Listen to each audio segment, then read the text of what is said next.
ಕಲ್ಯಾಣ ಕರ್ನಾಟಕ ಜಿಲ್ಲೆಗಳಲ್ಲಿ ಮಹಾರಾಷ್ಟ್ರದಿಂದ ಹರಿದು ಬಂದಿರುವ ನೀರು ಹಾಗೂ ಮಳೆಯಿಂದ ಭಾರಿ ಹಾನಿ ಸಂಭವಿಸಿದ್ದು, ರಾಜ್ಯ ಸರ್ಕಾರ ಕೂಡಲೇ 500 ಕೋಟಿ ರೂಪಾಯಿ ಪರಿಹಾರವಾಗಿ ಬಿಡುಗಡೆಗೊಳಿಸಬೇಕು ಎಂದು ವಿಧಾನ ಪರಿಷತ್ ವಿರೋಧ ಪಕ್ಷದ ನಾಯಕ ನಾರಾಯಣಸ್ವಾಮಿ ಚೆಲುವಾದಿ ಆಗ್ರಹಿಸಿದರು. ಅವರಿಂದು ಮಾಧ್ಯಮಗೋಷ್ಠಿ ಉದ್ದೇಶಿಸಿ ಮಾತನಾಡಿ, ಬೀದರ್, ಕಲಬುರಗಿ, ಯಾದಗಿರಿ, ವಿಜಯಪುರ ಸೇರಿದಂತೆ ಅನೇಕ ಜಿಲ್ಲೆಗಳಲ್ಲಿ ಮಳೆಯಿಂದ ಜನಜೀವನ ಬೀದಿಗೆ ಬಂದಿದೆ. ಬೆಳೆ ಸಂಪೂರ್ಣ ಹಾನಿಯಾಗಿದೆ. ರಾಜ್ಯ ಸರ್ಕಾರ ಹೆಚ್ಚುವರಿಯಾಗಿ 8,500 ರೂಪಾಯಿ ಪರಿಹಾರ ನೀಡುವುದಾಗಿ ಹೇಳಿದೆ.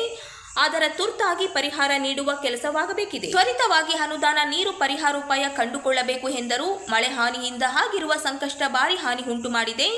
ರಾಜ್ಯ ಸರ್ಕಾರದೊಂದಿಗೆ ಕೇಂದ್ರ ಸರ್ಕಾರದ್ದು ಹೊಣೆಗಾರಿಕೆಯಾಗಿದೆ. ಲೀಸ್ ಆಧಾರದ ಮೇಲೆ ಕೃಷಿ ಮಾಡುವ ರೈತರಿಗೆ ಪರಿಹಾರ ದೊರೆಯುವಂತಾಗಿದ್ದು, ಅವರಿಗೆ ಪರಿಹಾರ ನೀಡುವ ಕೆಲಸ ರಾಜ್ಯ ಸರ್ಕಾರ ಮಾಡಬೇಕಿದೆ. ಇದು ರಾಜಕೀಯ ಮಾಡತಕ್ಕಂತ ಸಮಯನೂ ಅಲ್ಲ, ವಿಷಯವೂ ಅಲ್ಲ. ರೈತರು ಕಂಗಾಲಾಗಿದ್ದಾರೆ. ಬಡವರು ಆಸ್ತಿ ಪಾಸ್ತಿಗಳನ್ನು ಕಳ್ಕೊಂಡಿದ್ದಾರೆ. ಅನೇಕ ಗ್ರಾಮಗಳನ್ನ ನೀರು ತುಂಬಿಕೊಂಡು ಬೋಟ್ಗಳಲ್ಲಿ ಓಡಾಡ್ತಿದ್ದಾರೆ. ನಾನು ನಿನ್ನೆ ಕೂಡ ಹೋಗಿ ಬಂದಿದ್ದೇನೆ. ಚಿತ್ತಾಪುರದಲ್ಲಿ ಉಸ್ತುವಾರಿ ಸಚಿವರು ಗ್ರಾಮಗಳಿಗೆ ಬಂದಿಲ್ಲ. ನಾವು ಹೋದ್ವಿ, ವಿಜೇಂದ್ರ, ನಾವು ಮುಳುಗೋಗಿದೆ. ಅಲ್ಲಿ ಅವ್ರಿಗೆ ಆಶ್ರಯ ಕೇಂದ್ರಗಳನ್ನು ತೆರೆದು ಪಾಪ ಊಟ ತಿಂಡಿ ಕೊಡ್ತಿದ್ದಾರೆ. ಉಟ್ಟ ಬಟ್ಟೆಗಳಲ್ಲಿ ಹೆಣ್ಣು ಮಕ್ಕಳು ಬಂದು 5, 6, 7 ದಿನಗಳಾಗಿದೆ. ಅವ್ರು ಜಳಕ ಮಾಡ್ಲಿಕ್ಕೂ ಕೂಡ ಅವ್ರಿಗೆ ವ್ಯವಸ್ಥೆ ಇಲ್ಲ. ಇಂಥ ಪರಿಸ್ಥಿತಿಗಳು ಅನೇಕ ಕಡೆ ಇದೆ.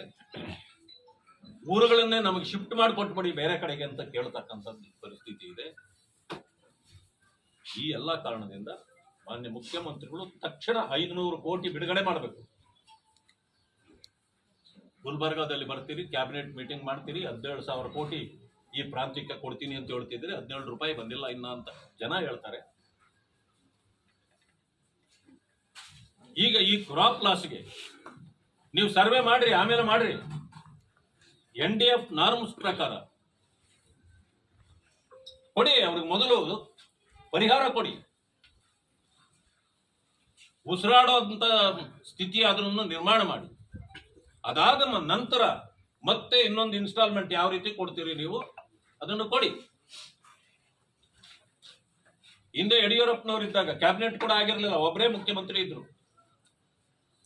ಮಳೆ ಹೆಚ್ಚಾಯ್ತು, ಇದೇ ರೀತಿ ನೆರೆ ಬಂತು.